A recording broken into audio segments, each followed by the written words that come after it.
Assalamualaikum warahmatullahi wabarakatuh. Dalam kesempatan kali ini kita akan membahas penerapan konsep mol dalam stoikiometri. Nah, stoikiometri ini terdiri dari dua kata. Yang pertama ada kata stoicheion, artinya unsur, kemudian yang kedua ada kata metron, artinya mengukur. Dalam stoikiometri kita akan menghitung berapa banyak zat-zat yang bereaksi dan berapa banyak zat yang dihasilkan dalam suatu reaksi.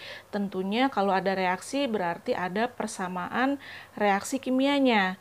Ya, nah yang harus dikuasai dalam hal ini adalah rumus dasar dari konsep mol, di mana seperti yang sudah kita pelajari, mol itu bisa ditentukan jika diketahui massa, kemudian jika diketahui jumlah partikelnya, dan diketahui volumenya. Ingat ya, kalau diketahuinya massa dengan satuan gram, maka nanti mencari molnya, mol sama dengan massanya dibagi dengan AR atau MR.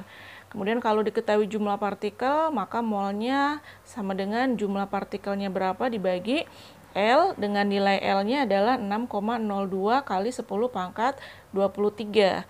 Kemudian kalau diketahui volume, ingat volume itu tergantung kondisinya ya. Nah, ini dituliskan di sini ada dua kondisi ya, sebenarnya ada lebih dari dua. Ya, cuman ini yang lebih sering digunakan dalam perhitungan stoikiometri. Nah, kalau kondisinya adalah kondisi standar 0 derajat Celcius, tekanan 1 atmosfer, maka mencari molnya volume dibagi massa molarnya, yaitu 22,4 liter per mol. Kemudian kalau kondisinya non standar ya, selain suhu 0 derajat Celcius dan tekanan 1 atm, maka nanti mencari molnya P dikali V dibagi R dikali T. Nah, ini semua sudah kalian pelajari ya.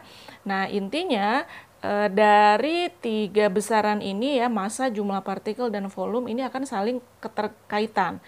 Jadi kita bisa buat dalam bentuk terminal mol nih ya. Intinya yang di tengah terminalnya ya, atau molnya. Jadi ketika diketahui massa, bisa saja ditanyanya volume atau bisa saja ditanyanya jumlah partikel. Intinya apa yang ditanya, maka semuanya akan transit dulu ke terminalnya, yaitu ke mol ya. Misalnya kita berangkat dari massa atau yang diketahuinya massa, yang ditanya adalah jumlah partikel, berarti kita harus cari dulu molnya ya, baru dari mol ini kita bisa mencari jumlah partikelnya. Nah, kalau diketahuinya massa, volume, atau jumlah partikel, ketika mencari mol, maka semuanya adalah dibagi. Ya, jadi kalau diketahuinya massa, mencari molnya berarti tinggal dibagi dengan AR atau MR. Kalau diketahuinya volume dalam kondisi standar, mencari mol tinggal dibagi dengan volume molarnya, yaitu 22,4 liter. Begitu juga kalau diketahuinya jumlah partikel ya, mencari molnya tinggal dibagi dengan 6,02 dikali 10 pangkat 23. Nah, untuk molaritas ini nanti ada bahasan tersendiri ya pada bab cara pembuatan larutan atau konsentrasi ya. Nah, ini dulu yang harus dikuasai oleh kalian ya. Jadi diingat-ingat dulu nih materi yang sudah kita pelajari sebelumnya. Baik, selanjutnya kita terapkan mol dalam stoikiometri ya, atau dalam persamaan reaksi. Nah, cara mengerjakannya atau cara penyelesaiannya ini ada 3 tahapan ya. Yang pertama yang harus ditentukan adalah jumlah mol dari zat yang diketahui dari soal. Kemudian yang kedua adalah tentukan mol dari zat yang ditanya. Nah, kita gunakan prinsip perbandingan mol sama dengan perbandingan koefisien reaksi. Kemudian yang ketiga, ubah mol zat yang diketahui tadi dari langkah nomor 2 ke yang ditanya, besarannya apa yang diminta ya, bisa massa, volume, atau jumlah partikel. Oke, kita mulai dengan contoh yang pertama. Ini contohnya sebanyak 10,8 gram logam aluminium dengan AR aluminiumnya adalah 27 bereaksi dengan larutan HCl menurut reaksi seperti ini. Ya. Kemudian pertanyaannya, tentukan volume gas hidrogen. Nah, hidrogen itu dari persamaan ini adalah rumusnya H2 yang terbentuk pada kondisi standar. Baik, kita mulai dengan tahapan penyelesaian soalnya ya. Pertama, kita tulis dulu persamaan reaksinya. Ini kalian tinggal kopas ya dari soal. Kemudian Setelah menuliskan persamaan reaksinya, kita lihat di sini dalam persamaan reaksi ini kan ada koefisien reaksi. Ya, kita bandingkan dulu nih ya koefisien reaksinya untuk aluminium, ini koefisiennya 2 banding HCl koefisiennya 6 banding kemudian AlCl3 ini koefisiennya 2 dan H2 koefisiennya 3 ya. Nah, kenapa ditentukan dulu koefisiennya ya? Karena nanti di tahap kedua kita akan membandingkan koefisien reaksi dengan jumlah molnya ya. Nah, setelah menentukan koefisiennya, kita mulai masuk ke tahapan yang pertama, tentukan mol dari zat yang diketahui. Nah, dari soal ini kan diketahuinya adalah 10,8 gram aluminium. Ya, jadi aluminium ini kan di sini rumusnya Al ya. Ini Al diketahui 10,8 gram. Berarti yang diketahui adalah masanya. Ya, yang diketahuinya adalah masanya. Nah, kemudian dari yang diketahui itu tentukan jumlah molnya. Ya, tentukan jumlah molnya. Berarti kalau diketahui massa, maka mencari molnya kita pakai rumus mol sama dengan gram dibagi dengan AR. Ya, kenapa AR? Karena aluminium ini adalah unsur tunggal ya, Al. Bukan MR ya, kalau MR itu misalnya untuk HCl gitu, nanti dapatnya MR. Tapi kalau satu saja, Al saja berarti dia AR. Ya, sekali lagi ya, kalau diketahuinya massa, maka mencari molnya adalah gramnya atau massanya dibagi dengan AR. Oke, kita masuk lagi ke yang sini ya. Ketika diketahuinya massa, maka kalian pakai rumus yang pertama. Ya, gram per AR atau MR. Nah, lanjut ya, kita masukkan gramnya, massanya adalah 10,8 dibagi AR aluminium itu tadi adalah 27. Ya, jadi kita dapat ini molnya adalah 0,4 mol. Oke, ini langkah pertama sudah selesai ya. Nah, setelah itu, setelah diketahui molnya dari zat yang diketahui, kita tentukan mol zat yang ditanya. Jadi 0,4 mol ini untuk aluminium. Ya, kita dapat jumlah molnya adalah 0,4 mol.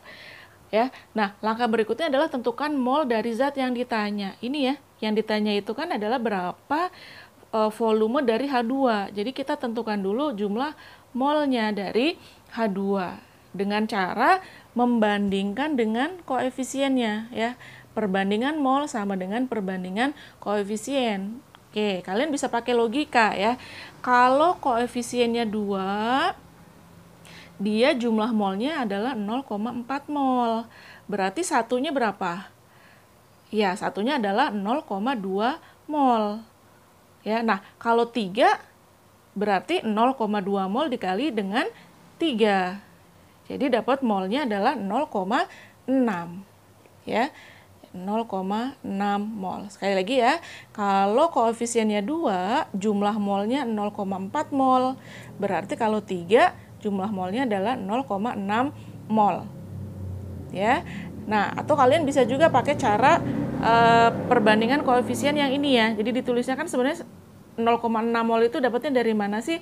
Dari tadi perbandingan koefisien. Ya, jadi kalau yang ditanya koefisien mol X, maka yang di atas adalah koefisien punya X.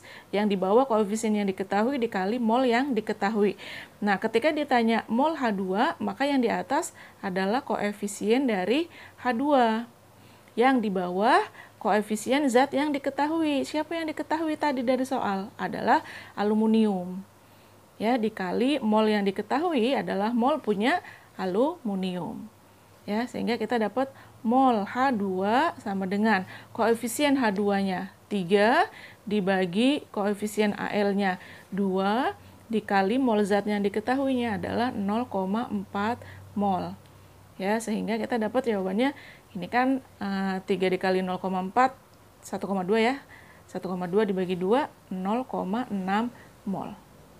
Ya, nah ini dapat seperti ini ya. Sama jawabannya 0,6 mol.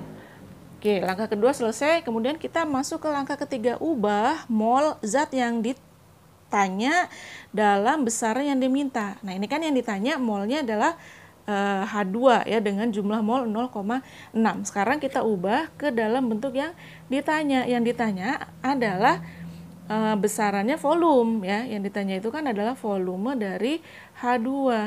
Nah, maka bagaimana ketika mencari volume? Kita hubungkan ya pada saat kondisi standar, rumus mol itu apa sih? Mol sama dengan volume dibagi volume molarnya, yaitu 22,4 liter per mol. Ya, balik lagi ya ke sini ya. Ketika pada kondisi standar kita pakai rumusnya mol sama dengan volume dibagi 22,4. Nah, yang ini ya. Nah, jadi kita masukkan kalau ditanya volume, nah kita konversi rumusnya ya.